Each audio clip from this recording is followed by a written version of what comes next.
It is great to see you again. Great to see you, Mark. Thanks for having me on. Yeah, I really admire you because you always stand up for the truth and what you believe in, and even when it's not popular, and even when the risks are very high. And I really admire that about you, and I'm wondering, has it been worth it? Standing up for the truth? Yes. Yes, unquestionably. Now, that's relatively easy for me to say in the current circumstance because as much as standing up for the truth has been very costly, it has also opened up many doors. And so for me, the opportunities that exist at the forefront of this battle are good ones, and I feel very positive about my role in the world at the moment. Now, that said, there is no guarantee that when you do stand up that you will end up in such a circumstance. And I think about people who have paid an extremely high price. And in fact, I was just looking in the last couple of days at the story of a young woman who fought the Nazis courageously, did a tremendous amount of good fighting for the resistance, and ultimately was caught, imprisoned, tortured, and in the end hanged, given one final opportunity to cough up the information that she had on her compatriots. She refused to do it and died as a result. And so the question is, if you find yourself in that circumstance, do you still feel that it was the right thing to do? And none of us can really say for sure how we would react. And my hope is that even in that circumstance, I would still feel that standing up for what was right was the only choice, and that it is true that there are prices to be paid for these things, but history depends on somebody being willing to face those things, and I'm honored to be in that group. If you could go back in time, would you have done anything differently? That is a tough question to answer for what I would argue is a technical reason. Obviously, if you could go back in time and alter something, there are lots of places where you wish you had said something different, or you wish you had known something earlier, or had noticed something that should have caught your attention. And if you could change that without changing anything else, of course, you'd be a fool not to. The problem is, in changing any of those things, you risk everything that came later. And given those stakes, I'm a guy with family that I love, and I would not risk the possibility that had I made some better decision on some topic that it might have a catastrophic impact, even just indirectly. So at a technical level, no. But if I could go back and change certain things a la carte and be guaranteed that nothing disconnected was altered, yeah, there are lots of things I wish I had done differently. Not major things. I think overall, the application of a first principles toolkit, a desire to follow the evidence where it leads, and a willingness to consider any hypothesis has been an excellent approach in very confusing, noisy times. I've heard you mention first principles a number of times, and I kind of don't know what first principles are. If you could you explain what first principle thinking is? I can try. It's one of these terms that one knows it when you see it, but as for having a formal definition, I don't have one, but I can tell you how it works. There are levels of analysis for any observable pattern. You could go to a baseball game and you could think of it in terms of, let's say, atoms. Now, it's true that everything in baseball is made of atoms, from the flesh of the players themselves to the neurological content of their nervous systems. It's all atoms. The ball is a cluster of atoms attracted together for chemical reasons. When the bat touches it, it conveys momentum from atoms in the bat to atoms in the ball. You could analyze it that way. but it's not a very productive way to do so. So we don't. We analyze it at the level of the players, their strengths and weaknesses. We think of the ball and the bat as unitary items that interact in a known way. So one thing to say is that first principles is not an obligation always to go to the very lowest level, because very often you'd get nothing extra and you would make any question intractable by doing so. But what it is a bias towards explaining phenomena that we observe from the simplest set of contributing factors that actually accomplishes the goal in a compelling way. So when we talk about, let's say, war between populations, first principles thinking tells us that war, that nations are composed of people, that people are apes that have evolved unique characteristics, they have evolved technological capability, that warfare is something that is not unique to our species but is almost unique, that when populations find themselves in battle, it is generally over resources, that often the way in which the reasons for being in battle are described obscure the resources in question, etc. So if you take those axioms and you apply them to the analysis of a given conflict, you often understand more about why that given conflict unfolds the way that it does than you would if you stood too close and analyzed the particular details of the individual personalities involved in marching to war, etc. So first principles is a bias towards explaining things with a smaller number of robust assumptions rather than from the particular details of the situation in question. So somebody that was using first principles would look at a tree, for instance, and not just see the apple on the tree. They would know that the tree has roots and the roots require a certain type of soil, and they could map that style of thinking onto like every tree. Yes, I suppose the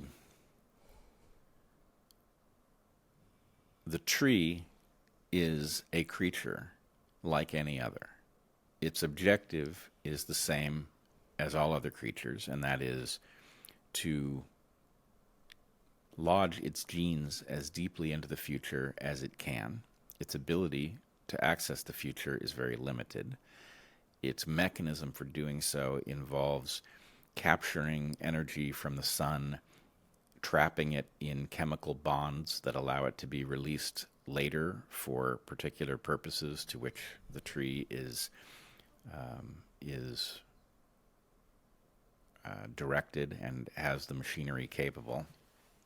All of this makes first principles thinking sound preposterous, because in general, when one who has gone through all of this logic looks at a tree, none of it comes up. But when extrapolating about why the tree has an apple, it is necessary. Suppose you didn't know the answer to that question. Why do trees produce apples? Or why do trees produce apples? And you took the apple off the tree and it smelled good to you, and you put a piece of it in your mouth and you discover actually it's not toxic. You can eat it, and actually it can sustain you.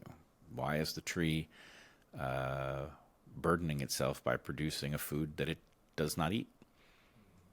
Well, we know the answer to that question is that food is an enticement for other creatures that don't have enough to eat, and that by wrapping its seeds in this food, that those creatures can be induced to distribute the seed in a way that a tree cannot do itself.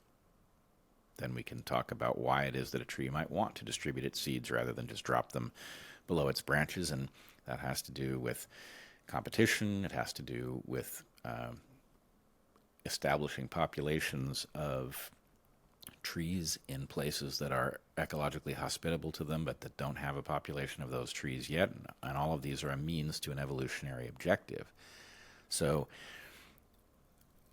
I guess in rethinking about your question, first principles thinking is an obligation to use general principles rather than specifics to explain any given observation. There's a lot of things that apply to any tree. There's certain things that apply only to apple trees, and then there will be other things that apply to this particular apple tree. And if we're talking about this particular apple tree, it is the wrong level of analysis to use the general facts of evolution or the general shared characteristics of all trees. But more often than not, there is a set of general principles that explains the phenomenon you are looking at, and it is far more clarifying to look at those principles rather than the specific details, which are often the ones right in front of your eyes.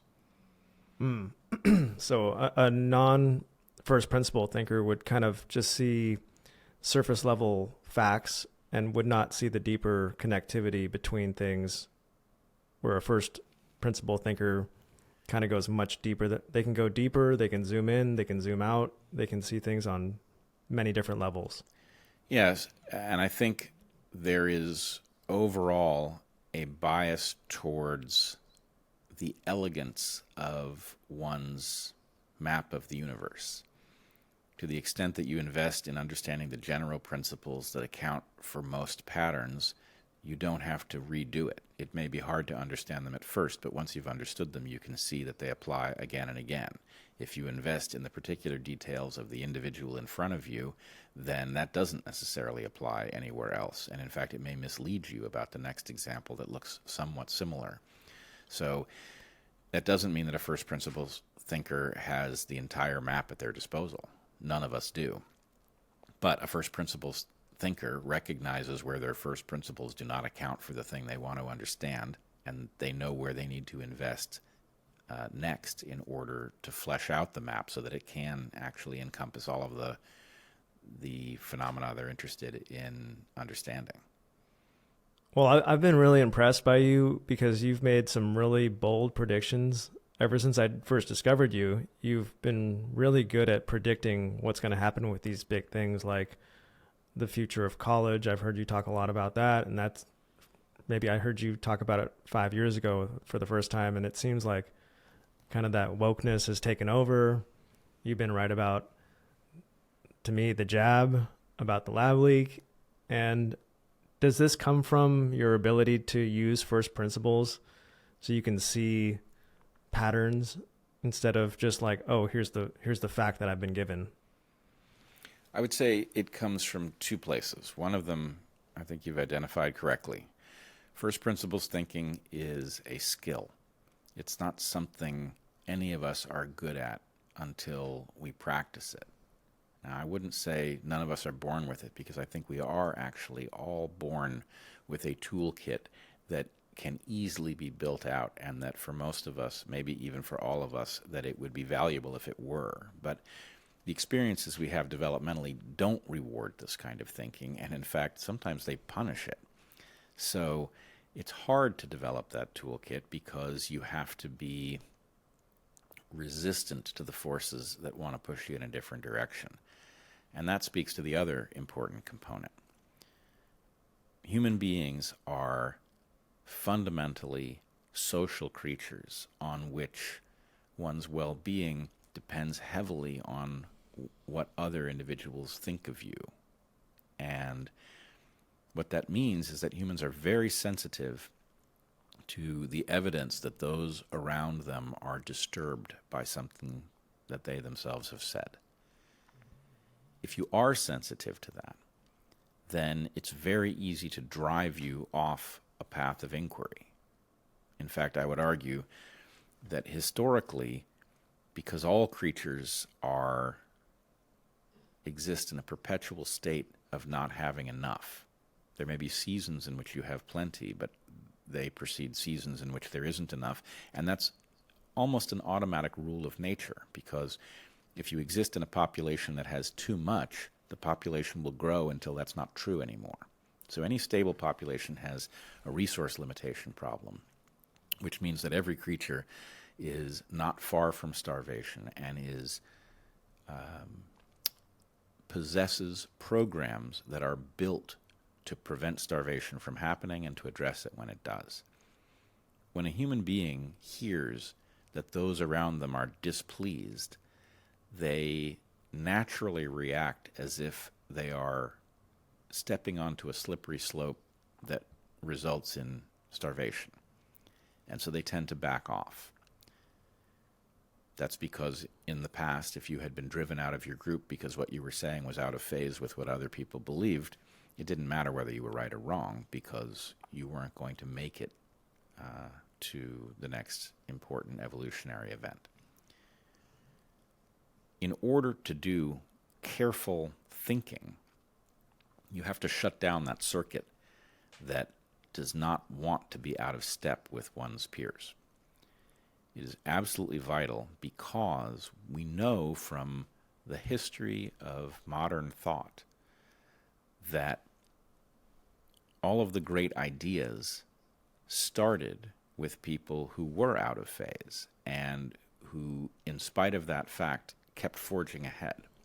So, yes, you can protect yourself to a limited extent by making sure you're never outside the Overton window, but if you actually want to advance the ball for civilization, if you want to discover things that nobody knows, things that are important, things that open up innovations that can be useful, you have to be ready to be completely alone in some belief. And I am fortunate to have had the developmental experience that tells me just because I'm the only person who believes something doesn't make it wrong and doesn't mean I should change course. I wish every aspiring intellectual could have that experience because we would have a much freer, more productive discussion, and we would discover more, we would do so much more rapidly if people were emboldened. It doesn't mean that just because you're out of phase, you're right. In fact, you're probably wrong. But just because you're out of phase doesn't give you information one way or the other. And society depends on people who happen to be on the fringe of thought, who are correct, sticking to their guns and going forward. Do you think that's the reason why certain ideologies have been able to just sweep through our institutions? It is the reason that they have swept our institutions. It's a simple matter of game theory. People can be asked whether they agree with a premise that they full well know is false. But if the stakes are, if you say you disagree, or if you ask questions, or if you show any evidence that you're not on board with that belief, then you will be specifically targeted. Whereas if you indicate that you agree with the belief, they will move on to targeting somebody else. The cost-benefit analysis of standing up for reality, at least in the immediate case, does not suggest that you should say what you know. It suggests that you should say what you know is false. And the problem, there are actually several problems. One, that is the recipe for contagious fictions to sweep these institutions. But two, because that's such an uncomfortable process, people do not like being induced through fear and intimidation to lie about what they know. In order not to be caught in that bind, they will actually lie to themselves. They will take on the beliefs that they knew the minute before were false in order that when they say it, it's actually, in some sense, genuine. So it's not just that this cynical game theory has taken over the institutions. It's literally taken over the minds of the people who staff those institutions. So it becomes very hard to root out. Yeah, there is a kind of a conundrum where some of the smartest intellectual people that I know are the most susceptible to getting taken over by this mind virus, it seems, because they're better at rationalizing to themselves. They're better at doing the mental gymnastics to make something that is not true. They can rationalize to get to that and make it true. You know, if they're trying to get from point A to point B, a smart person can figure out how to get to point B, no matter how many things they have to ignore to get there, you know? Well, unfortunately, intelligence is in no way incompatible with cowardice. And unfortunately, the path that takes highly intelligent people and tracks them into the academy often reinforces their cowardice and their ability, therefore, to be manipulated through fear. One of the things that Heather and I saw very clearly at Evergreen when the college melted down around us was that all sorts of people who absolutely knew that the accusations which were being leveled against us were false didn't stand up and say so. Some of them privately took us aside and they talked about how horrible it was, but very few stood up and publicly said, actually, these accusations are wrong. In fact, really just one faculty colleague did. Whereas, it's interesting, among our students, many stood up and none of them switched sides. The students who actually knew us were more likely to stand up than the faculty by far. And I take that to be an indicator that whatever path it is that turns you into an academic is either selecting for or inducing the growth of cowardice. And that's a dangerous situation, because if there's one place that you need courageous people to stand up and say, that's simply not true, it is the academy. Well, it seems like our universities are starting to take the dive. You know, for when I was coming up, we both went to UC Santa Cruz different times, but I remember it was just a given that after high school you go to college, and that's just what you do. If you want to make more money, if you want to have a good career, you go to college. But now it's like people are figuring out that this is an investment, and is it worth it? That's become the big question. And I saw a statistic that 2 million less undergraduate students are enrolling in university now than before the pandemic in 2019. So it seems like people are starting to check out of the universities. I wanted to ask you, can the universities reverse course? Is it possible? Or does it need to be completely collapsed to the ground and then we rebuild something new? In my opinion, it is simply too late for the universities. And the reason that I say that with some confidence is that having been inside the universities, I can tell you that even if they committed themselves to an enlightenment course from this point forward, if they fixed every broken incentive, there would be no way for them to function, because the people who are on the faculty of these institutions don't remember how to do the job. They've gotten so used to doing something that looks like science but actually is really targeted at generating grants that if asked to do proper science, they would be feeble at it. They're not good at teaching, because really what they have been doing is inducting students into a social club, the social club of college graduates.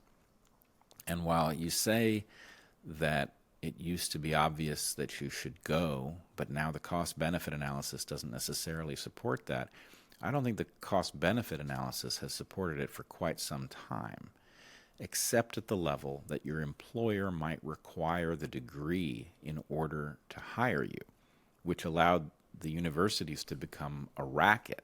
You effectively had to pay their extremely high tuition tax in order to get into the job market you wanted to get into.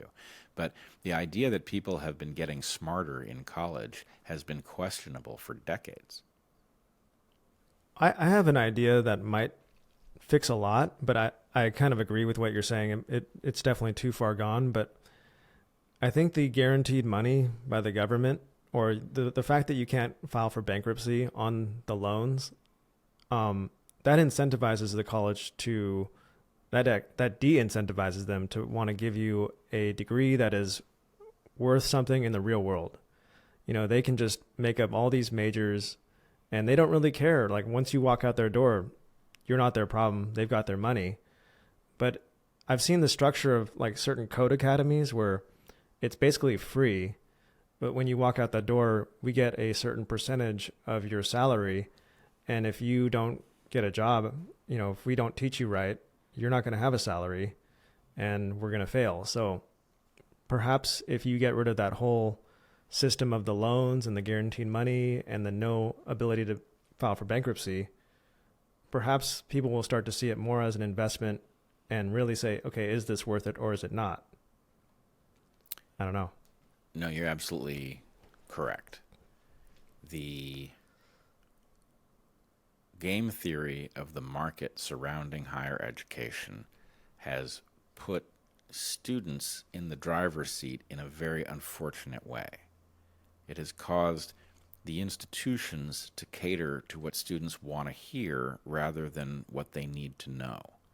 And that has resulted in the production of numerous fields that don't study anything that's actually real, that reinforce the pre-existing biases of students and then grant a degree for which the students have effectively paid tens of thousands, maybe hundreds of thousands of dollars in some cases. So that could well be fixed if the institution itself had an incentive to produce highly capable students who were highly desirable as employees or as founders. That would align those incentives. But it doesn't fully fix the system because that's not the only kind of corruption that has overtaken them. We also have the corruption that comes from the fueling of these institutions with federal money through grants. And most members of the public have no idea of what that system is and what effect it has. But the fact that universities get 50% or more of the grant money coming in, and that this is a huge fraction of the budget of these nominally private institutions in many cases, cannot help but persuade those institutions to promote research that is expensive over research that is elegant, to hire people who are successful at manipulating other people into believing that what they are doing is productive. And it has resulted in the destruction of insight in fields where high-quality thinking used to be the stock and trade. Well, it is sad because our colleges were at one point, the entire world looked at our college system as like, this is where you want to be. And now it's like this indoctrination factory. It's almost a negative at this point when somebody has a college degree on their application. To me, when I've looked to hire people, I prefer to hire somebody that doesn't have a college degree at this point. So, but I wanted to switch gears here. Since you've been so good at predicting things, I'm really curious to hear your prediction on the future of AI. Now, there's been a long time idea in sci-fi movies that AI is going to become this like super being that we're going to have to go to war with. I'm just curious to know what your prediction for this AI. What are we looking at? I'm predicting disaster, but I'm not predicting the same disaster that has so many people motivated to call for a pause or a slowdown or whatever has been happening. So there's a school of thought that says that the biggest problem with AI is alignment, that the AI could either view us as competitors and it could seek to eliminate us just to free up the world for its own purposes, or it could misunderstand what it's being directed to do, and as a result of that misunderstanding, it could end up harming or destroying us incidentally as it attempted to accomplish something else to which it had been directed. I think the second of those scenarios is more likely than the first, but I don't think either of them is especially likely in the short term, and I don't think we're likely to get there because the other, much more mundane dangers that come along with AI are liable to destabilize our system far earlier. So the fact that we have this dawning capacity for computers to either think or to speak in such a way that is indistinguishable from the consequence of thought. And I'm not sure there's any distinction between those two things at all in a meaningful sense. But the fact that this is now a dawning capability has profound implications for the way we interact with each other. That everyone is going to have access to AIs at one level or another, and that they are going to be able to use those things, yes, sometimes productively, but also deceptively, that they will be able to portray themselves as more competent than they actually are by offloading the hard work to this automated black box, creates a tremendous hazard to any notion of merit. That is to say, are we about to see an era in which the people who succeed are the ones that figure out how to step aside from this process and allow the AIs to do their work?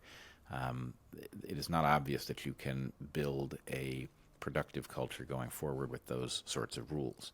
It is also the case that people will use AIs for malevolent purposes, and that will be a force multiplier for those who wish to transfer wealth to themselves, that they will be able to use these things to fool us, to make us think that we've seen things that weren't real, that we've heard from people who didn't actually telephone us. This is a very potent force on behalf of con artists, and that's a tremendous danger in itself. And then lastly, I would just point to the fact that the con artists having access to these tools and people pretending to be competent will have access to them, and that these things will infuse themselves into our social media environments, making it impossible for us to know what's true and to distinguish that from things that we are being induced to believe are true for some other purpose, is going to turn us at best into a population of cynics who reflexively disbelieve everything because we're going to be so used to being embarrassed by trusting something and then it turning out to be false. Even that last possibility, which I regard as all but certain, is enough to put civilization in terrible jeopardy. So in light of that, I'm not hopeful. And it's not because I believe that the AIs are going to turn on us. It's possible, but I'm worried about far more mundane things coming far sooner. It seems like it's already happening. You know, I wonder if something like Pearl Harbor or 9/11 happened today, we'd probably be debating whether it actually happened or not. You know, because every time something happens, it's like it goes through the same cycle of something happens, then we're trying to figure out, all right, what are the two opinions of this thing that are going to emerge? And then what side is going to adopt that opinion? And then everybody kind of just makes that opinion get more extreme. And then we get bored of it. Somebody comes forward with a very logical take on what happened. And then people will just move on to the next thing, you know? It's like we don't even care. Yep. Cynicism is going to become the new wisdom. Yeah, and it seems like cynicism has taken over. You know, Friedrich Nietzsche famously said, God is dead, but I almost feel like that's another way of saying optimism is dead. Where I've done a couple videos on nihilism lately, and it seems like nihilism has taken over our institutions, our cities, and people in general. They don't have a sense of meaning anymore. And like you said, this AI is taking away merit.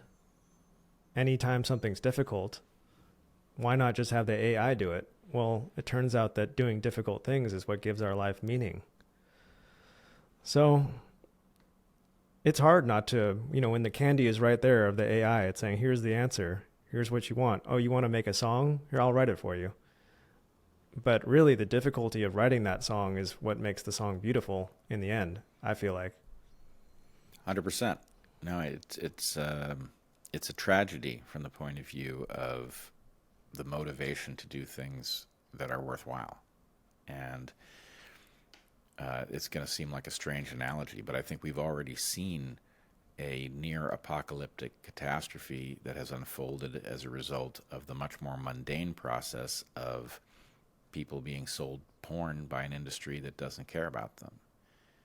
That fact has messed up all of the incentives around partnering romantically. And people, if you're young enough not to remember how the world was, you may think that that sounds preposterous, that somebody is defending the idea that romance as it was in movies was ever real. And that's not it. There was just simply a system in which people were compelled by something internal to themselves to partner, whether they rationally thought that was a good idea or not. And it resulted in a very important, powerful human process functioning correctly. And the combination of technological birth control and pornography has now wrecked all of the incentive structures in that system and replaced it with nothing meaningful. And it is resulting in people paradoxically not being sexually satisfied as a result of their liberation, not seeing the wisdom in having a family, not understanding the nature of the creature that they are actually that they have become through a 3.5 billion year process of evolution. Yeah, it seems like in our modern world, there are two archetypes that are emerging that have become so prominent they're like a cultural meme at this point. But that of the incel, the involuntary celibate who just stays online all day, and the OnlyFans model who is kind of willfully objectifying themselves and selling their bodies. It seems like these two archetypes have emerged simultaneously.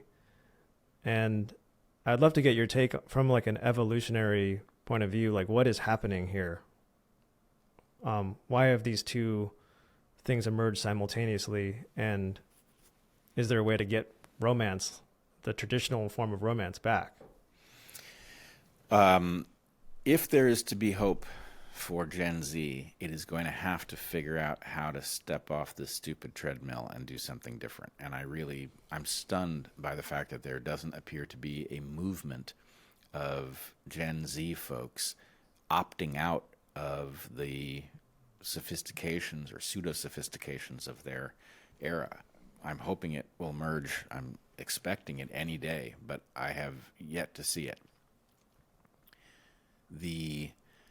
I like your parallel between the incel on the one hand and the OnlyFans model on the other. It's like an involuntarily celibate male and an involuntarily hypersexual female. And people say, well, what do you mean involuntary? They're deciding to have an OnlyFans account. Well, no. What they are doing is they are being driven to OnlyFans or its equivalent by the lack of good options, sexually speaking.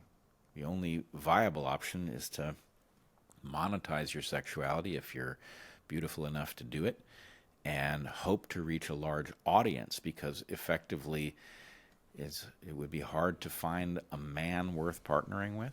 That the society is so confused that most men who in theory could be mates don't have the skill set nor the opportunities to bring to the table that which would ordinarily cause them to find a partner. And so finding many fractional partners is what these OnlyFans models are doing. Now, of course, for almost all of them, it is not economically viable, but for a tiny number it is. And just like with, basketball stars causing people growing up in oppressed circumstances to think maybe that's the way out of the ghetto is to play basketball, when in fact just the simple number of places there are to earn money playing basketball and the number of people who've simultaneously had that thought makes it very unlikely to work. We have the same kinds of dynamics, and the result is that the market causes the exploitation of people who are not going to get a good deal. It's only a tiny number of Taylor Swifts who find themselves extremely wealthy as a result of I'm not sure what exactly. I hope people don't think I'm analogizing her to an OnlyFans model, although it's not an entirely distinct phenomenon. I see her on stage wearing absurdly provocative costumes, and I think to myself, so is she really in charge, or has the system kind of enslaved her? And it's not really one or the other. She's obviously beyond wealthy and, can make the news at will. But nonetheless, it doesn't look to me like the choices that somebody who really had achieved a level of power over their own life would be making. I recently got engaged, and my fiance, she has a pretty big YouTube platform as well, and she's never really showed much skin. She's never, done any of those. And I asked her, why she's never done that, and she said that once you do that, nobody will ever take you seriously.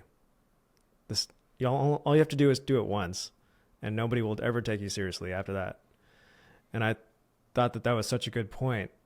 And I've I've seen interviews of like street interviews where people go around and say, just off the cuff, they find like a group of people and they're like, would you date a girl that had an OnlyFans? And for most men, it seems like that's a deal breaker. And for women, it's also a deal breaker. Would you date a guy that followed girls on OnlyFans? They say, oh, no. So it seems like this way of life is being incentivized, yet it's completely at odds with traditional romance and what could actually connect us. Not only that, but if we go back to porn for a second, the porn industry is composed of a bunch of different companies that are competing with each other, and they're all selling the same thing. So in order to capture people's attention, they are forced to compete in the extremeness of what they are presenting, which forces them directly into taboos. So they are breaking every taboo for very mundane economic reasons. And the problem with that is that the human creature is built to discover what sex is. And they discover it in part through the observation of other people, most of which is hidden, but there's a certain amount that one can observe. And then they discover it through an intensely bonding exploration with somebody else, a very private exploration that unites you in a secret kind of knowledge. By replacing that natural process of discovery with porn saturated with taboos, we are actually distorting the sexual development of the people who find this stuff early in life, which is almost every male, I'm now led to believe. And what is very hard to say to these folks is, by participating in that, by consuming that content, you are destroying your own sexual mind, and you are harming your future partner. And by doing that, you're changing your whole life. You don't think you're making a decision that's changing your life. You think you'll do it, and if it's not good, you'll stop. And maybe you will. But the question is, you can't go back to whatever your mind would have done You can't build the relationship you would have built if you have seen so many of these images, and your mind has, because it has no resistance to this, because it has seen it with its own photoreceptors, you have taken it in as if that's a real portrayal of human sex. And it isn't. That's a market force. That's not what passion does. So really, for many years, I suffered the accusation of being a prude for saying things like this. And I'm not a prude. I'm not even against sexually explicit content. Erotica is fine. That's an ancient form. I'm against what the market is doing to sex, which I think is extremely dangerous. And it seems like the incentives plus the emerging AI could just add gas to that fire.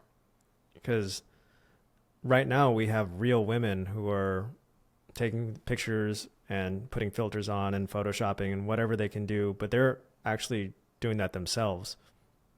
What if we take away the human woman with the soul and just replace it with an AI that is designed to get you to pay attention to it as long as possible? And it could exploit our brains just like fast food has exploited us. There's no limit to that. It can and it will. And even worse than that, we are already at the point where AI can attach somebody's face to pornography who didn't consent to it. And so imagine that your sexual mind is being instructed by this profit-driven industry, and it gets the ability to attach the face of your crush to these violent or otherwise troubling images. And then how exactly are you supposed to navigate a relationship with that person should they find you attractive? It's going to destroy what little of value remains in that landscape, and it just doesn't leave a path forward in which there is an honorable relationship between men and women. And from like an evolutionary standpoint, does this point towards extinction, or does this point to maybe like people figure out a new way to breed digitally? It takes an awful lot to create extinction. I see that hazard in various things that we're doing. I don't see it in the absolute destruction of normal relation between the sexes, because it only takes a small number of people to figure it out to keep the species going. And in fact, you can imagine all kinds of dystopias in which eggs and sperm are joined in some way and technologically brought to maturity, or surrogacy becomes economically driven by people who want to produce children for reasons of vanity or whatever. So there are lots of ways in which humanity can go forward. But from the point of view of a civilization that makes sense, the importance of sexual and romantic drive cannot be overstated. For almost all of our history as humans, the desire to become worthy of a sexual relationship has motivated men to accomplish great things. It is in large measure the fuel that created civilization. By eliminating that incentive structure, by making sex common, disgusting, dangerous, we are removing the thing that caused us to find this way of being. And I'm afraid, although it's hard to predict the particulars of the way that goes wrong, the general trajectory is clear. And again, the right thing to do is for young people to say, actually, I can see the problem and I'm going to opt out and I'm going to interact with those who have also opted out. I don't know why that movement has not arisen yet, but when it does, it will not be a moment too soon. I heard a quote from Andrew Huberman recently, and he said, our species is going to select for those who can self-regulate. And I think in the past it selected for those who could seek out sugary foods and seek out pleasure, who could go to great lengths to seek that reward out.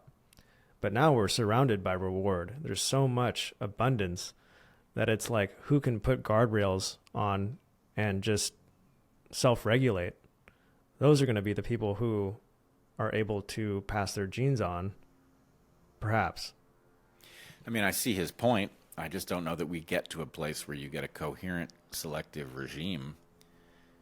What we have is an outbreak of tyranny that it's not obvious what it's for, but one thing that it is plausibly for is to control a population of people that doesn't have a North Star, that hasn't been cut in on the potential for an honorable adult life.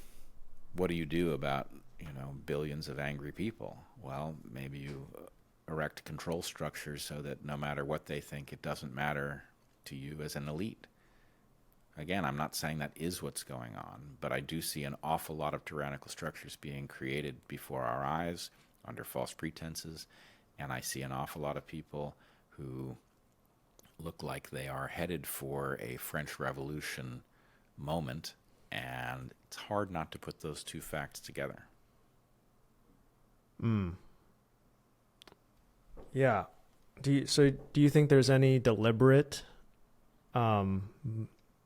orchestrated thing going on that is trying to control the population and is maybe purposely de-incentivizing people for romance? And do you think any of this is deliberate?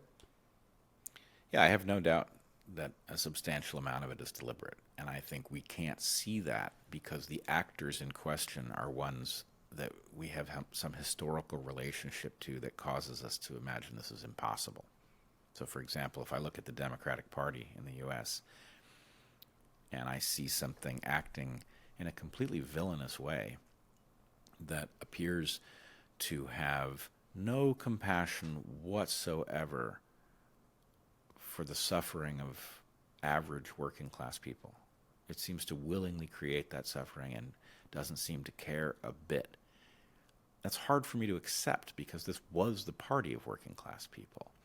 But if I step aside and I say, well, I actually have to be agnostic about what the Democratic Party is. I know what it was, or I think I do. But what it is might be a corruption, an influence peddling racket that has peddled its influence to the Chinese Communist Party, and that's just one possibility. But if the Democratic Party had peddled influence to the Chinese Communist Party, and the Chinese Communist Party had instructed it through its newfound influence to create policies in which Americans harm themselves, that would be a natural. That's certainly simpler and safer than confronting a country like the U.S. on a battlefield. So why wouldn't I expect this? Maybe the error is in thinking of the Democratic Party as an American political party rather than a loophole through which corruption of any kind can find its way into our governing structure. That's a really interesting point, because years ago I heard a talk from a really profound talk about how you demoralize a nation in a way where it's called ideological subversion, where you essentially take over the minds of within a country, so much so that you don't have to take it over. You've effectively taken it over, through subversion. And it takes about one generation to do this. You turn a very patriotic, traditional country, you completely demoralize their youth and get them to hate their own country and destroy all their morals and values. And then at that point, it's basically taken over. There's no need for a single gunshot to be fired.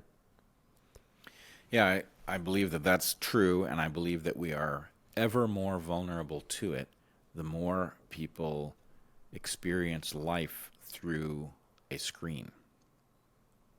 The fact is, if you have a close relationship with the physical world, and it almost it doesn't matter what the nature of that relationship is, whether you are devoted to a sport, or to growing a garden, or to pursuing wildlife with a camera, or whether you're doing carpentry, anything that forces you to interact with the actual world in a way that success and failure are not socially determined. They are determined by forces beyond anyone's control.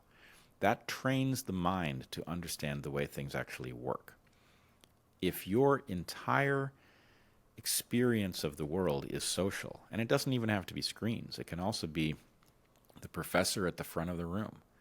If you think that you have learned how something is because the person at the front of the room gave you high marks, you're depending on the fact that the person at the front of the room isn't a moron or isn't a coward who has accepted false things in order to save themselves. So anything in which your sense of what's right and wrong is socially determined is a hazard. And for almost our entire population, even the educated don't know anything personally. And because they don't know anything personally, the ability to demoralize them and convince them of false things is all the greater. They don't know how to determine when something might just simply be false. And it seems like our education system has moved away from teaching these concrete life skills, and it's gotten way more into teaching these social things. And social things change so rapidly that if you get a degree in gender studies today, in 2 years, is any of that knowledge relevant? But if you learn how to play an instrument, you're still going to know how to play those songs forever, hopefully. Is that kind of what you're saying?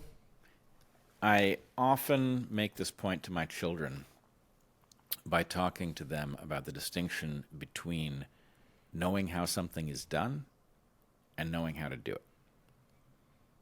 You could read every book there is on tennis, and you could know a tremendous amount about the game so that you could watch it and you could deliver very high-quality commentary. And then I could put a tennis racket in your hand, and if you've never played the game, you're going to be completely inept. You know how tennis is played, but you don't know how to play tennis.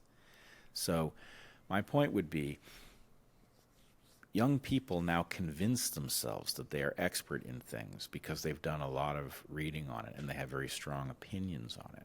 But they would be far better off, even if they just chose a couple of different realms where they were going to develop the skill to do the thing. Then they would be able to look at the stuff in the books and they would say, you know what, I actually disagree with that. I don't care that you're the most elevated expert in this field. You're actually wrong about it, and here's why. That ability to know when the experts are wrong is crucial, and the fact is most people have nothing but experts. That's all they've got, and when the experts go crazy, they go crazy right along with them. You just reminded me, I just had a conversation with a friend who lost about 50 grand trying to start a business, and it kind of fell apart, and he was really down on himself. And I was thinking, well, if you had went to get an MBA, you would have spent a lot more than 50 grand and known a lot less. So, I mean, you learned an incredible amount trying to make this business work. You know, like, don't just take this as a failure. This is not the end of the road. Can you get back up and take what you've learned and apply it to a new business? So he felt it's a marvelous better after point. that. Yeah. The lesson may well have been worth a tremendous amount more than $50,000. Yeah. Well, that was really informative. Everything you just said. Really? Because I was kidding. Oh no, I mean like the whole last hour we've been talking. That's what I'm talking about. There's been one Oh. shaggy dog story. I don't believe any of that shit, man. No, Well, I do actually believe it. yeah, I'm now kidding. excellent. Well, are you tired of talking about Sam Harris? I'm willing if there's a reason to do it. I actually didn't have it on my list of things to talk about, but I was pretty down on Sam Harris for the last couple of years. But I'm still willing to hear him out, and I still have a shred of respect for him. Is there any chance of you two guys becoming buddies again? I'm open, but Sam has to clean up his mess. He did not hold anything in reserve. He challenged Heather and my credibility in our own fields, and then he turned out to be wrong and refused to acknowledge it, which I consider, unless there is some extraordinary explanation for that, I consider that to be evidence of profound cowardice and intellectual dishonesty.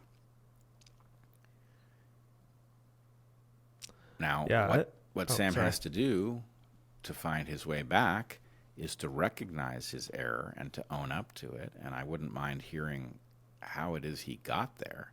But pretending that he had it right, that I guessed correctly based on evidence that really pointed in the other direction, and it was just the accumulation later of evidence that turned out to make my position seem prescient when in fact it had been foolish. That's nonsense. That is not a robust thought, and what's more, you can tell that this is garbage because he refuses to talk to me about it.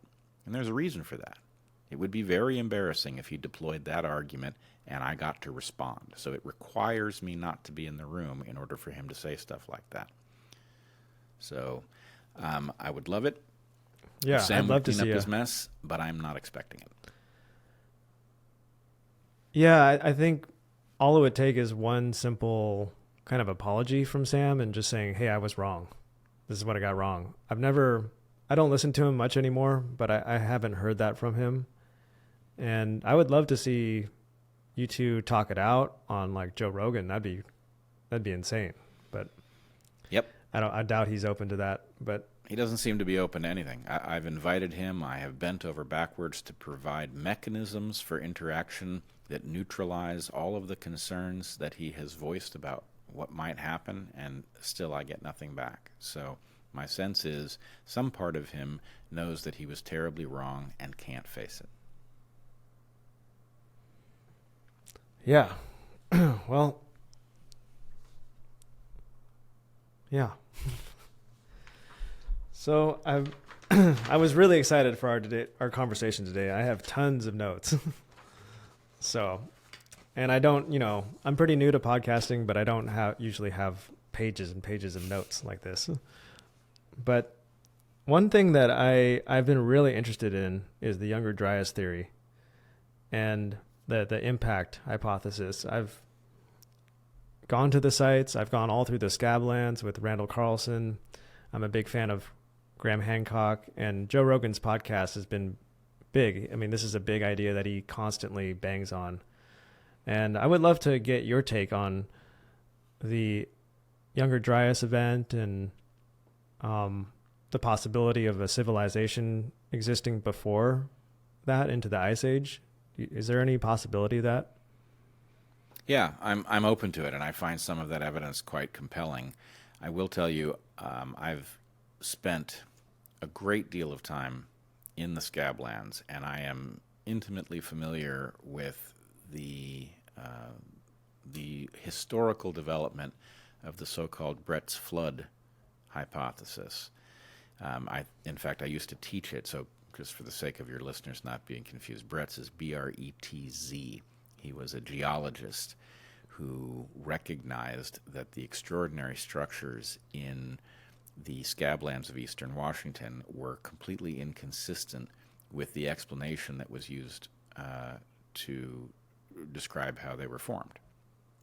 In essence, in the post-Lyell period, geologists had fallen in love with the idea that any sudden explanation was effectively biblical, and that these structures were all produced through very gradual processes over very long periods of time. And indeed, that is how things like the Grand Canyon have been formed. But the scablands of eastern Washington had features that Bret's realized simply couldn't be accounted for in this way. And what he concluded was that there was an utterly profound and sudden flood that had come through eastern Washington. And when he deployed this hypothesis for the first time in, I think, 1922, he was ridiculed across the field.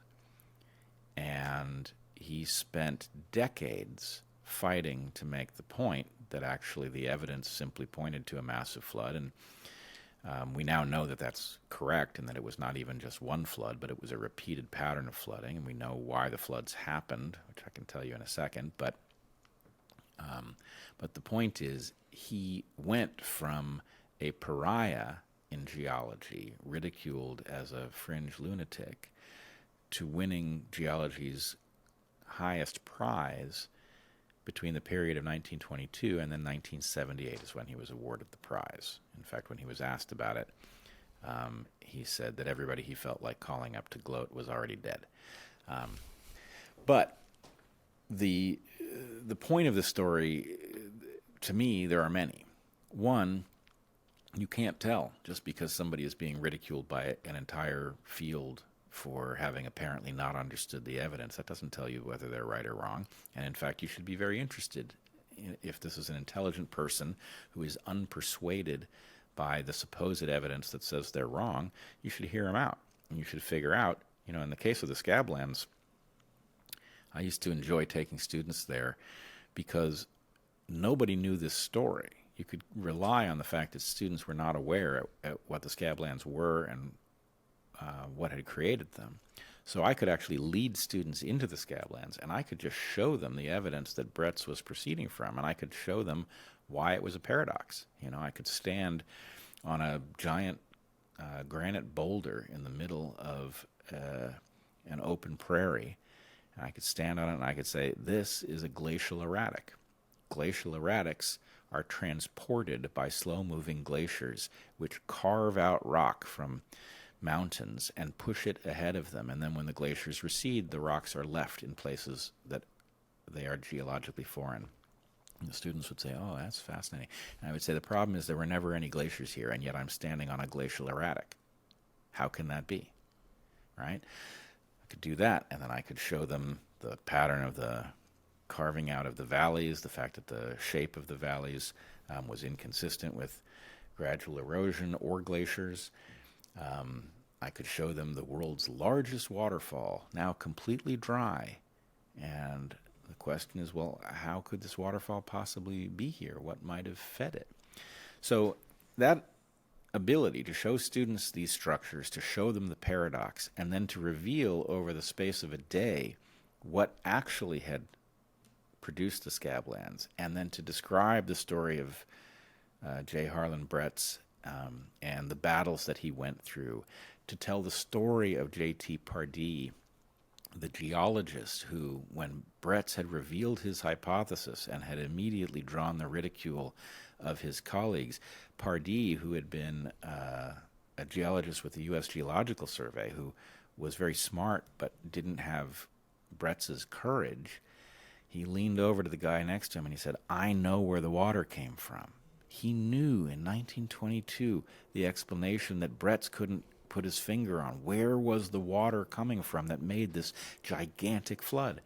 So anyway, my point is, I think one thing we don't do a good job of in science is providing a history in which people realize that the things that we come to understand as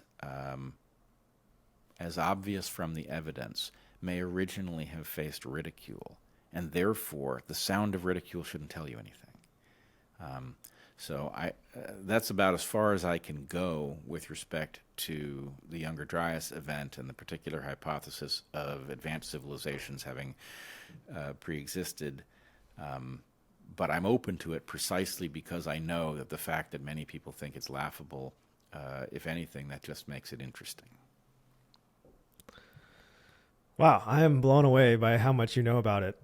Because I've been looking into this stuff for a while, and you just said it all.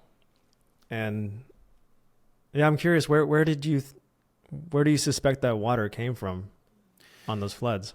The water came from a ice dam that blocked the Clark Fork River. And so the basic pattern is you have a glaciation, these fingers of ice spread down from the poles. They actually don't get all that far. The Canadian-U.S. border is kind of where those glaciers stop for the most part. And our sense that there are glaciers much farther south is those are alpine glaciers. So Yosemite was indeed formed by glaciers during the Ice Age, but those were descending from high mountains rather than from the poles. In any case, these glacial fingers reach down from the poles. A particular glacial finger, because of the idiosyncrasies of the land and the pattern of temperature that's based on the circulation of the atmosphere, results in this finger blocking the Clark Fork River. When the Clark Fork River gets blocked, water builds up behind it, creating what we now call Glacial Lake Missoula, which would have been an incredibly deep lake. I think it was 1,500 feet deep, something like that. It was an incredibly large amount of water, the size of two modern-day Great Lakes. And that would have sat behind this dam. And then what happens is a process, when you have that amount of water, it creates a tremendous amount of pressure at the bottom.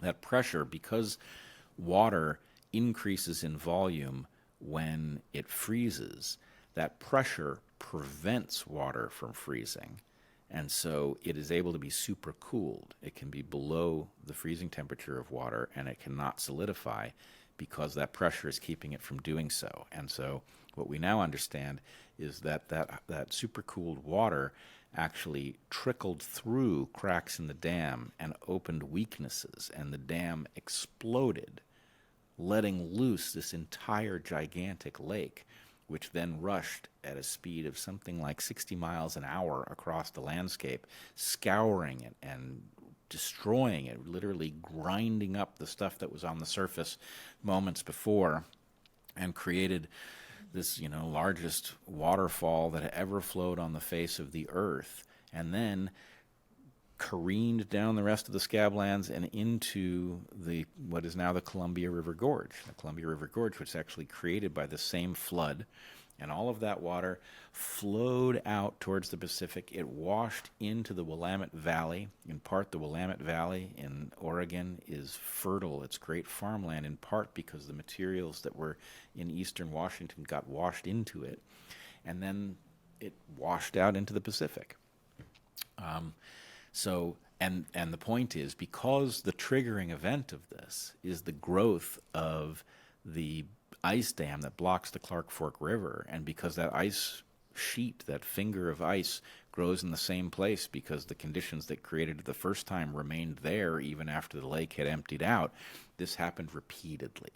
The finger of ice blocked the river, the lake builds up, the supercooled water creates the fissures in the dam, and the dam explodes, and it happens once again. And so the Scablands are really the outwash of this glacial process that we just simply can't directly observe. Now, interestingly, because the last ice age took place so recently, I don't think we know for sure, but it is quite possible that there were humans who actually observed this event. This was not in the distant past. We're talking about 15,000 years ago. And so anyway, when you think about the kinds of stories that get handed down, these colossal floods, one possibility is that actually colossal floods are something that has been observed and has made quite an impression and has been inscribed into myths precisely because it was so significant that people were utterly compelled to report what they had seen, and it got handed down one generation after another. Do you think that this Scablands flood was an isolated event, or perhaps it was part of like a global, something happened to the globe at that period that triggered massive change globally? Well, let's put it this way. What you've just suggested is definitely true. The way that Milankovitch oscillations create ice ages and interglacial periods, that is What are Milankovitch. Yeah. The Milankovitch cycles are oscillations in the Earth's orbit that very slightly adjust the amount of the sun's energy that is trapped here. And so there are three major Milankovitch cycles. They involve the angle of tilt of the Earth, which is not stable. At the moment it's 23.5 degrees, but there is an oscillation in the degree of tilt. There is an oscillation in the degree of obliquity of the orbit of the Earth, how round versus oval the orbit is. And then there is an oscillation of the precession of the axis of rotation of the Earth. So the North Star is not always where the North Pole points. And these things are on very different timescales. We have a 100,000-year timescale, a roughly 41,000-year timescale, and a roughly 20,000-year timescale. So these are out of phase. But when they all happen together in such a way that causes slightly cooler northern summers, that is to say, the northern hemisphere has a summer that is slightly cooler than normal because these oscillations have all reduced the amount of solar energy, that causes ice to remain that would have melted otherwise. So in other words, the glacial tops of mountains, the degree of the poles is slightly preserved beyond average. And when that happens, because ice is white and reflects energy back into space, the next summer tends to be even a little bit cooler, because now you've got some of the energy that would have been absorbed by the dark ocean, for example, bounce back into space, which causes the next summer to be slightly cooler, which causes slightly more ice to remain, which causes more energy to be bounced back into space, which causes the next summer to be slightly cooler, etc. And so here you get the glaciers descending down from the poles, and this continues until there is enough out of phaseness of the Milankovitch cycles for the process to reverse, where you get an abnormally slightly warm summer, and that causes slightly more ice to melt, which causes slightly more energy to be absorbed by the dark earth underneath or the water, and the process reverses. So at one level, you've got a planet that has these slight oscillations in its orbit that cause a regular oscillation between glacial and interglacial, and that is enough to trigger this reflectance mechanism, what's called albedo, the reflectance of light back into space, that causes that, which is really the driver of these glaciation events. So we have one layer at which we know this is true, and then there's a question about what other things might function in a way to radically alter the nature of the Earth, and there are some truly frightening possibilities on that list, including the possibility that fluctuations of what is internal to the Earth might cause a massive disruption in the orientation of the Earth in space, which can radically alter the facts of life on this planet. That is far less certain, but let's just say, when one looks at the evidence, very difficult to dismiss. That was beautifully explained, how this gradual process of these forces can tip the world in one direction or another. When they align towards cold, it can get really, really cold. But it seems like we broke out of that ice age very, very rapidly. Have you seen those Greenland ice cores where they have a really dramatic, there's a really dramatic end to the younger Dryas where the temperature just, it's not gradual. It happens in like 5, maybe 10 years where we just shoot out of the ice age. Yeah, that is definitely not predicted by Milankovitch alone. That's for sure. So I think the idea that I've gotten from Graham Hancock and Randall Carlson is that it was a meteor because there's this energy paradox. It's like, where did all this energy come from to create this rapid melting or the breakage of these dams? That had to come from somewhere because it's not a gradual thing, these massive floods. And I think a meteor or something extraterrestrial hitting Earth could be a good explanation because those things hit Earth a lot more frequently than we think. Yes, I think there is some mechanism inside of academics and intellectuals that causes them to adhere too closely to the familiar, which makes remarkable things for which they have no direct perception seem not worth considering. And, that is why I dearly love the story of J. Harlan Brett's. It allowed me to make this point to students in a way that it would have been difficult otherwise, and the fact that they could physically stand on the rim of that great waterfall, not even knowing what it was. I mean, that was part of the joy of this, was hiking them up to the rim of this waterfall and saying, do you know what you're looking at? You're looking at the largest waterfall that ever flowed on the face of the earth, and it's perfectly dry. How could that be? Right? That, it's almost the perfect example of stepping outside of the realm of the purely social in order that the physical world can make its point.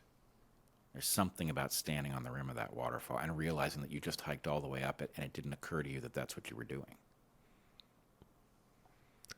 Yeah, I think that's the great value of going out into the real world and just learning things firsthand. I remember I just assumed because of what all I've been taught that climate change was a fact and that everything is getting warmer. And I remember probably 10 years ago, I went to New Zealand and I went and saw a glacier down there. And I just assumed that it was shrinking. I said, oh, wow, how big did this used to be? And they said, oh, it's actually growing. And I was like, I didn't think they could grow. And just, just by being there and seeing firsthand that, okay, it is rare, but some glaciers still grow. I think that got me going down a rabbit hole of, okay, maybe there is something to alternate narratives or, don't just take the experts at face value. No, I mean, the experts who first told us that we were going to have a snowball Earth and then switched to global warming and promised us that the Arctic was going to be ice-free, that the snows of Kilimanjaro were going to be gone, that Glacier National Park was going to have no glaciers. I'm not saying there's nothing to global warming, but I am saying these experts are obviously not good at predicting the future, and given that prediction is the only measure we have for insight, that ought to trouble us. Are we really going to turn civilization upside down over a hypothesis being delivered by people who keep being wrong? That doesn't sound like a good idea to me. Yeah, it's very difficult to know that if we gave them, these experts, $1 trillion, how would they spend it, and how could we even measure the effects of that spendage?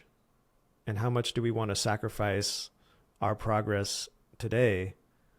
Do we need to live in the Stone Age so we can have some future 100 years from now that we don't even know for certain if it's, we can't predict?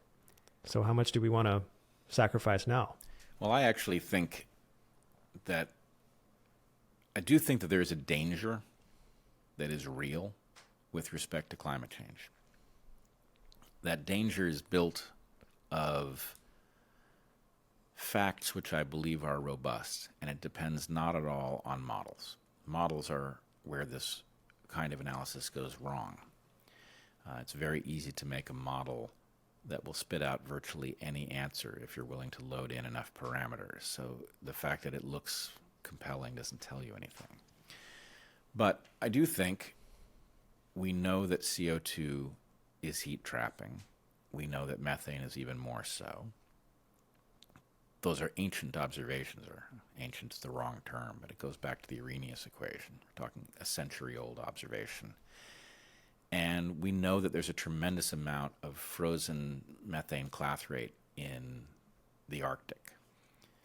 Now, the problem is, if we reach a temperature in which methane that has been locked away in the Arctic is suddenly released in some substantial novel quantity, that methane will cause warming, because methane traps light energy. If it causes warming, and that warming causes the polar ice sheet to retreat because the summer is warmer than it would otherwise be, then that will leave the Earth darker than it had been, which will cause more light energy to be trapped. And we will be in that same pattern that ends the glaciations when the Milankovitch cycles go out of phase. That same positive feedback will release a tremendous amount of methane that would otherwise have stayed frozen.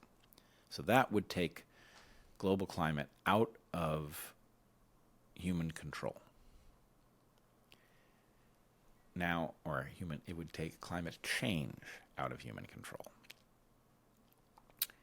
Now, my sense, and so far I think I'm the only person advocating for this, is that there is actually, although I am dead set against the idea of geoengineering, because I think geoengineering is almost certain to be a disaster, no matter what you do. There is one version of geoengineering for climate change that I am actually, until somebody compels me that I've got it wrong, in favor of. And that is the deploying of panels that would allow you to adjust the albedo, to adjust the whiteness of the Earth.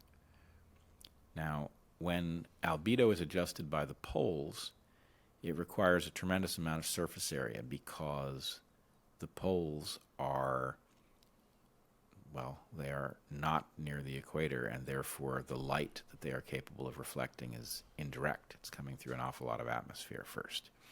But if you were to deploy panels that could be flipped, let's say, so that we could turn them to the white side when we wanted to reflect more energy into space and cool things down, or turn them to the black side if we wanted to absorb energy and warm things up, then my sense is we could, at yes, considerable expense, and yes, with some environmental degradation, build a mechanism capable of leveraging libido.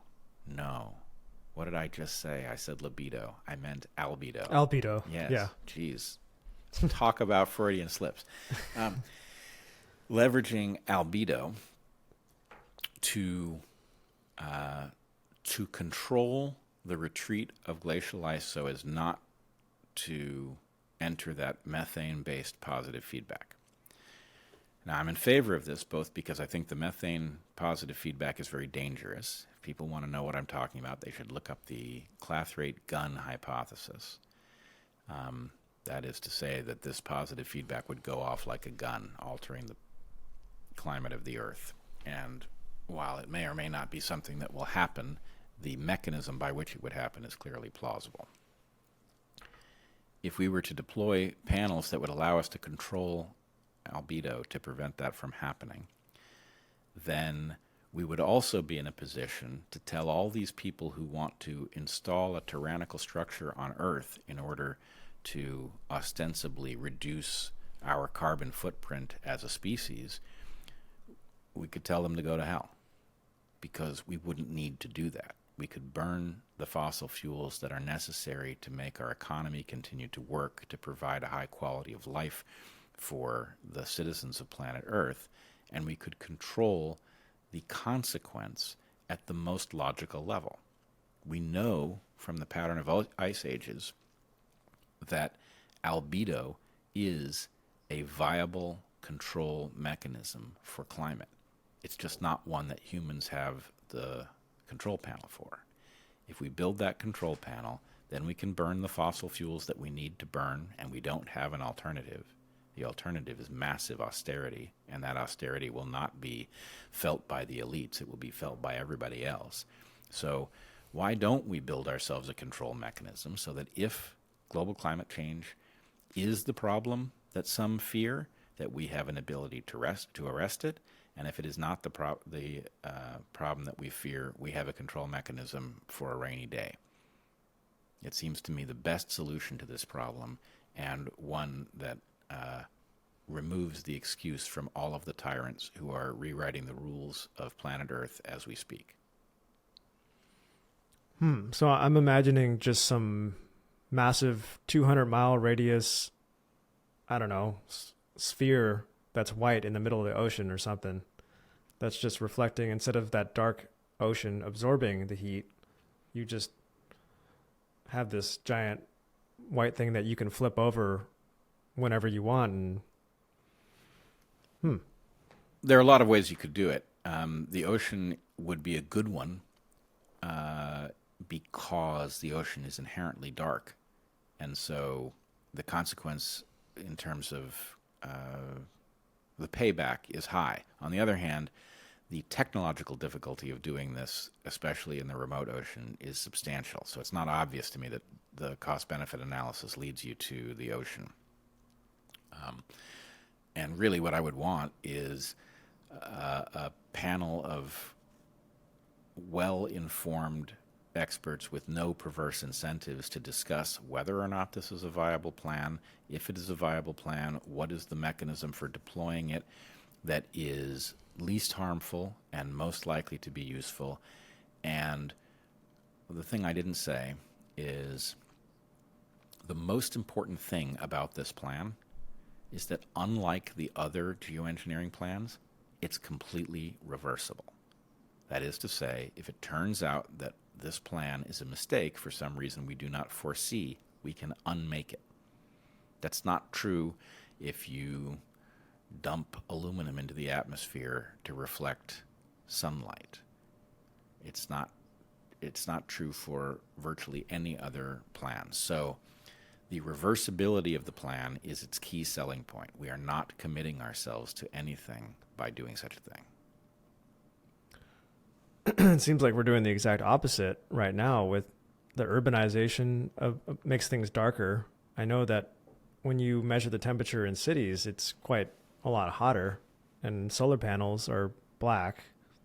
So it seems like we're just adding more darkness to the surface of the Earth, which is only going to perpetuate the heating. Yep, and it is also the case that a disturbing portion of the evidence that supposedly tells us that the globe is warming in a dangerous way is potentially accounted for by the urbanization of the places in which data is being collected. Yeah, and we've only been really measuring the temperature for how long? Like a couple hundred years? So, I mean, the world is 4.5 billion years old. 100 years is like, you know, if the history of the world was a day, that would be like a fraction of a second. Yeah, we have a tiny data set, and that data set is, of course, disproportionately going to be in places where there are people to put out thermometers and read them. So the chances that this data set is going to be biased by what was once a sparse population where people started taking data that has then been increasingly surrounded by human activity, which not only darkens things but releases energy. You know, every air conditioner that cools a house is putting out heat on the other side, right? Every factory, all of the internal combustion engines in the cars, these are all putting out heat. That's before you even get to the solar panels that are taking photons and turning them into useful photovoltaic energy. So yes, Yeah. how you even measure is a good question. Are you optimistic about the future? Well, I'm a little concerned. I do have something. There is a place from which I derive optimism, which is actually there are two places that I derive optimism.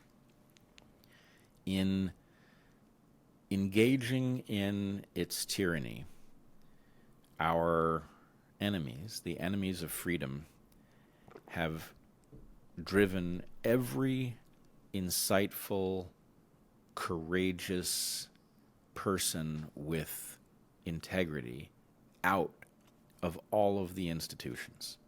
They've driven them out and they've pissed them off. And that means that we have all of the folks that you would want on your side ready to go.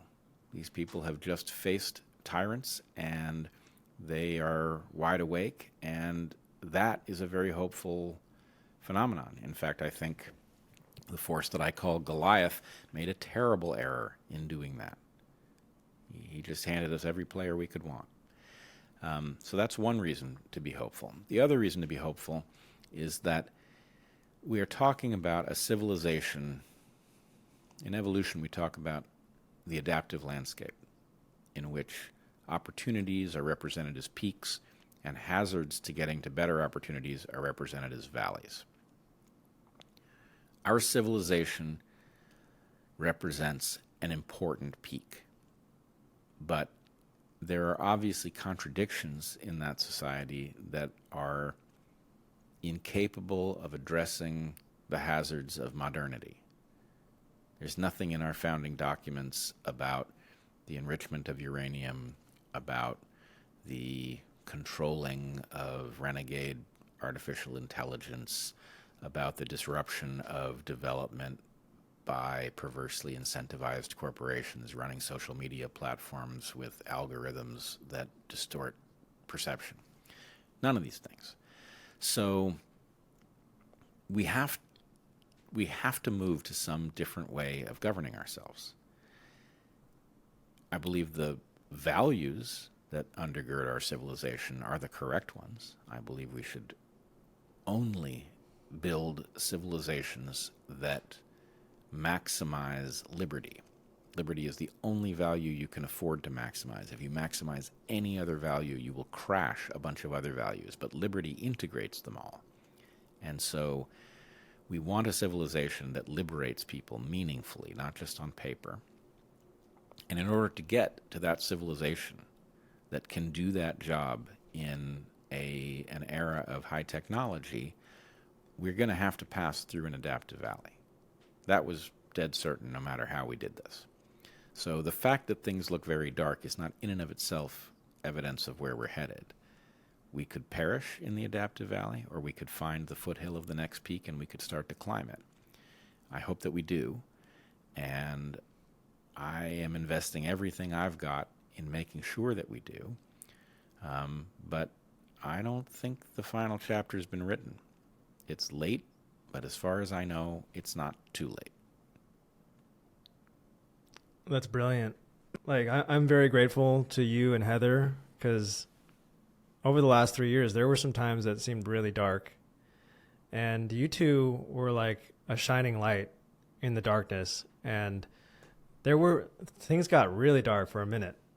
And I remember thinking, is this it? Are we really going down into tyranny?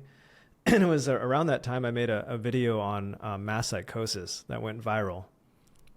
It got picked up by everybody. Even Alex Jones put it on his show for he did a 3-hour show about that video. Trump saw it, Tucker Carlson, Joe Rogan. That video went huge. And that was probably made during the darkest time. It was summer of 2021.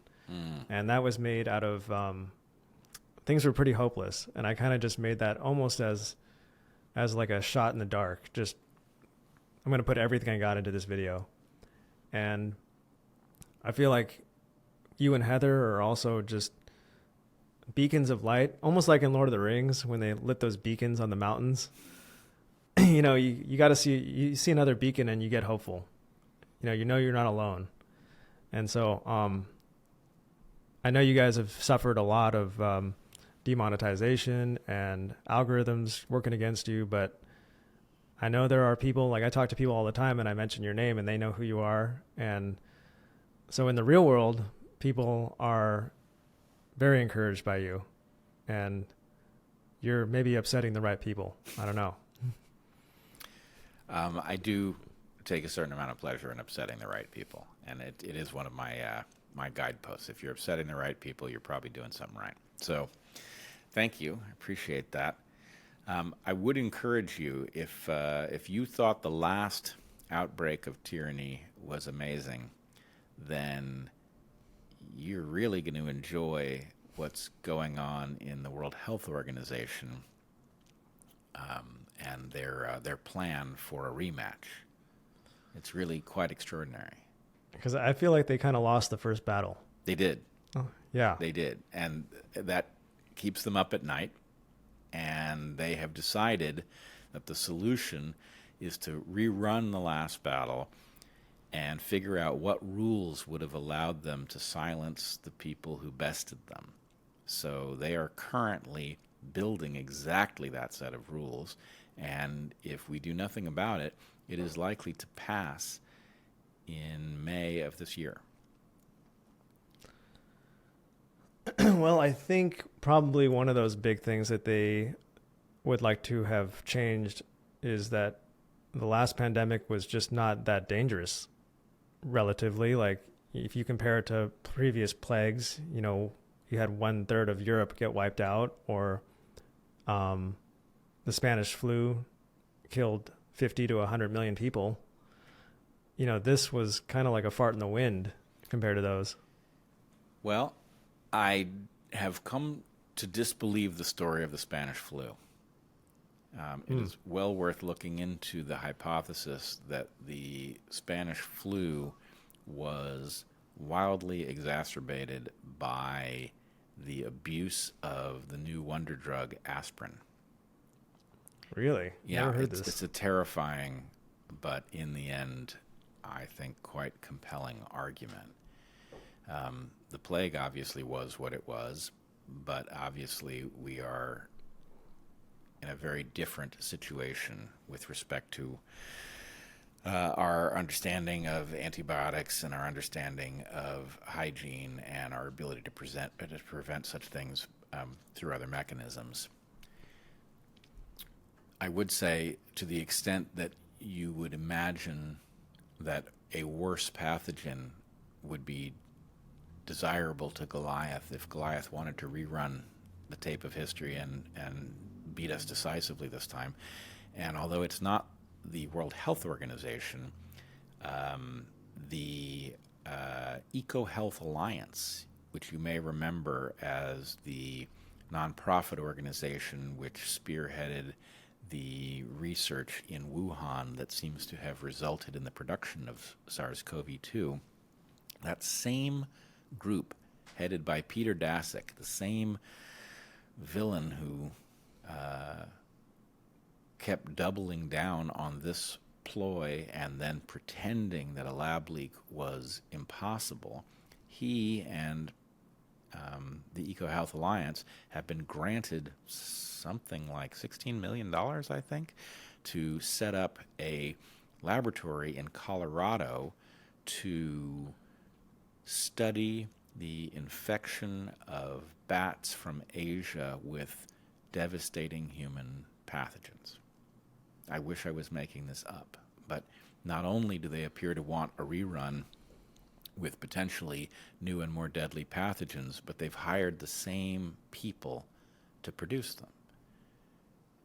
It's almost too obvious. The definition of insanity. It's the definition of insanity. So that, coupled with changes to the FCC regulations that would allow the FCC to control access to the internet, and changes to the WHO Pandemic Preparedness Plan, all looks like somebody wants to be able to institute rules on the entire human population based on anything that they can claim as a public health threat. And their ability to mandate would include the mandating of true vaccines, of gene therapy, presumably including mRNA technology. And they also have reserved the right to censor any criticism that would potentially upend their public health program. So we're facing a rerun, and we're not paying attention because most people are just sick of talking about the topic, which I full well understand. But it would be a mistake to put it aside and ignore what those who lost round one are up to so that they can win round two.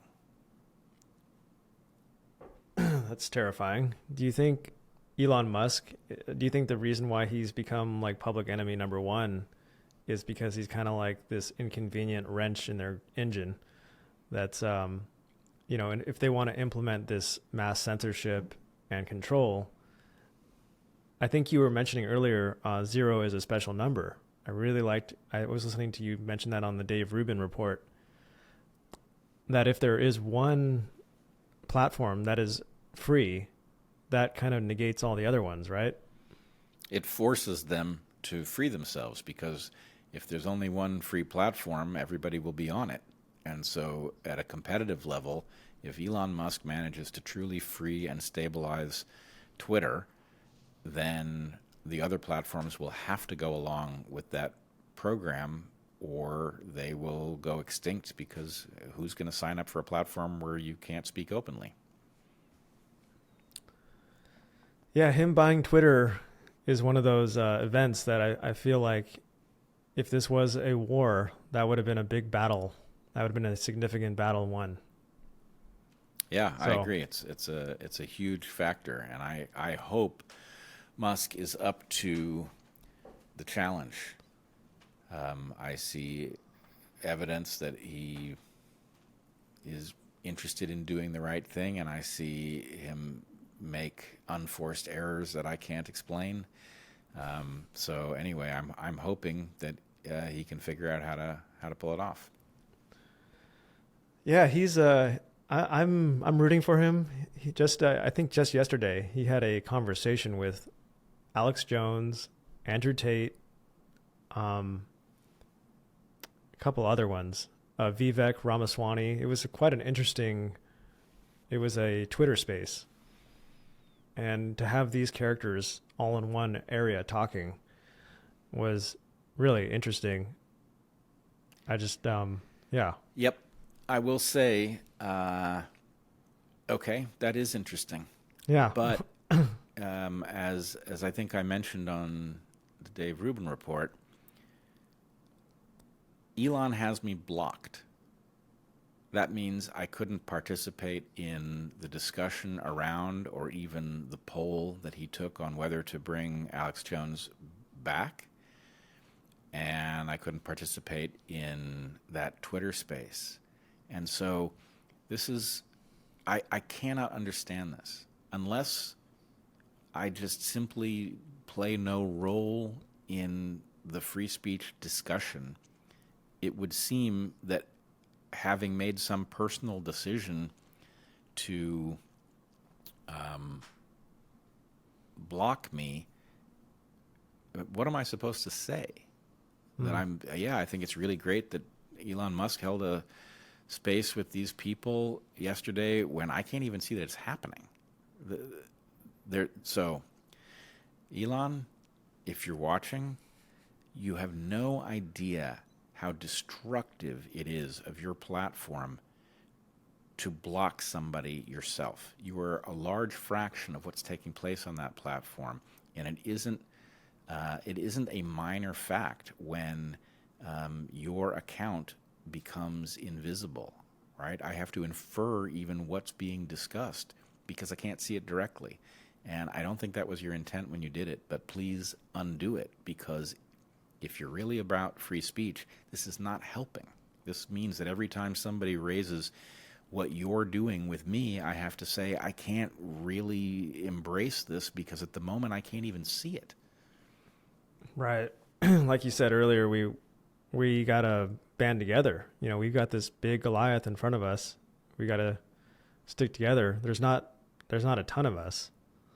Right. But there are very yeah. few, and we're going to need to trust each other, and we're going to need to play well, and we're going to need some luck. We cannot afford friendly fire incidents. So let's get over them. Yeah. I mean, the one problem is the people that have been kind of ousted out of this establishment. They're very independent minded people, and it's probably going to be a little bit hard to rope them together. They're not as agreeable as the people that conform. Yeah, they're lone wolves. But, look, if this was a movie, we all get what has to happen, right? You have all of these prickly characters who have found themselves facing the same enemy, and they have to learn to get along. And yes, that's bound to be a little colorful, but nonetheless, it's obvious that it has to happen. So let's do it. Let's start practicing. Let's be decent to each other and figure out how to function as a team, and laugh about the missteps. It's obvious. All you need really is the right music playing for the soundtrack, and you'll know what you're supposed to do. So let's do it. That's great. I think I have one last question for you. Then I'll let you go. I really look up to you and Heather's relationship as just kind of like something that I would strive to in my own relationship. How do you have a successful long marriage? Do you have any advice? Yeah, I've got a ton of advice, but I have to be careful because our situation is so unusual that, because it's my life, I can't really say how much of it is applicable to other people's situations. But I would say things that have worked for us. One, we got together quite early, which I used to think was an unfortunate fact. I now don't think of it that way at all. I now actually think it's an asset, a tremendous one, because what it means is that you kind of grow up together, and so you come to understand the world in familiar terms, and you build up a kind of trust that is very powerful when things go crazy. So there's that. There is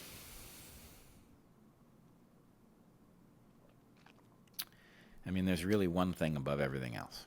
And every time I say it, somebody cringes. You should not consider marrying anybody who doesn't have a sense of humor about themselves. And the reason that people cringe when I say that is that it implies that lots of people just really aren't an acceptable partner for marriage, which is unfortunately true. We should all be induced to have a sense of humor about ourselves because, frankly, we're all absurd. Heck, we're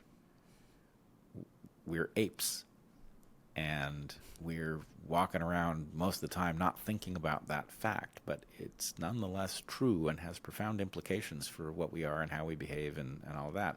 So I think the most useful thing is to recognize that your conscious mind is not the same thing as you. You contain your conscious mind plus a whole bunch of other stuff that you're not really in touch with.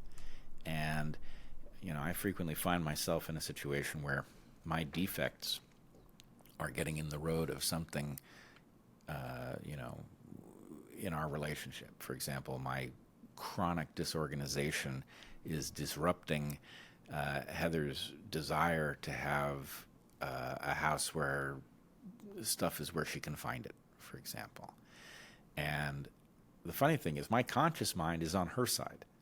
There's apparently some part of me that isn't, but it's not my conscious mind. And if she can see that actually it's not that I want to be a problem in this regard. In fact, I would go well out of my way not to be if I could figure out how to pull it off.